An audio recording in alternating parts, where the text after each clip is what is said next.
Oi pessoal, eu tenho o ZTE Blade A34 e vou mostrar como limpar o navegador neste dispositivo.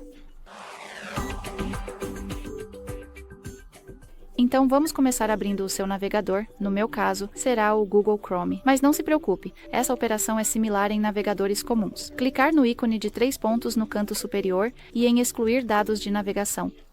Aqui temos algumas opções básicas que podemos remover. Então, por exemplo, sites visitados, abas, cookies, cache e outros dados do site.